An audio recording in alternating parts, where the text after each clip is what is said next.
ரஹீம். இன்றைய தலைப்பு அல்லாஹ்வின் அழகிய திருநாமங்களில் ஒன்றான அல் முமீத். இதனுடைய பொருள் இறப்பு நல்குபவன். அதாவது அல்லாஹு தாலா எவ்வாறு உயிரளிப்பவனாக இருக்கிறானோ அதே போன்று இறப்பை நல்குபவனாகவும் இருக்கிறான். இதனை எதற்காக நாம் ஓத வேண்டும் என நினைத்தால், நம்முடைய மனம் கட்டுப்பட வேண்டும், உடல் நம் மனதிற்கு கட்டுப்பட்டு நடக்க வேண்டும். அதாவது ஒரு தீய செயல்களில் ஈடுபட்டு கொண்டிருப்பவர்கள் அந்த தீய செயல்களிலிருந்து விடுபட முடியாமல், அதிலிருந்து வெளிவர முடியாமல் இருப்பவர்கள் அந்த எண்ணத்தை அல்லாஹு தாலா இறக்கச் செய்து விடுவான்.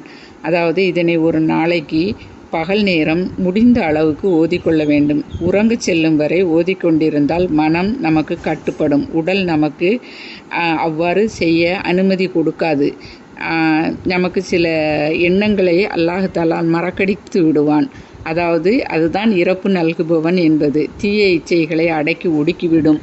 அதாவது சூனியம் செய்பவர்கள் சிலர் செய்து கொண்டே இருப்பார்கள். நாம் எத்தனை விதமான ஓதல் தொழுகை எல்லாம் செய்து வந்தாலும் சிலவர்களை மாற்ற முடியாதவர்களாகவே இருப்பார்கள்.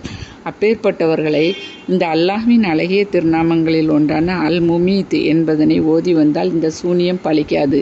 இதனை ஒருவன் நாள்தோறும் 7 தடவை ஓதி வரின் எந்த சூனியமும் அவனுக்கு யாதொரு தீங்கும் செய்ய முடியாத அளவுக்கு அந்த சூனியமே இறப்பெய்துவிடும்.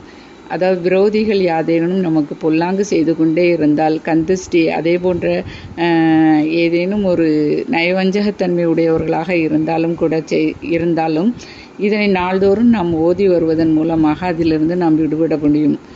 ஊதாரியாக செலவு செய்து கொண்டிருப்பவர்கள் கூட இதனை ஓதி வரலாம்.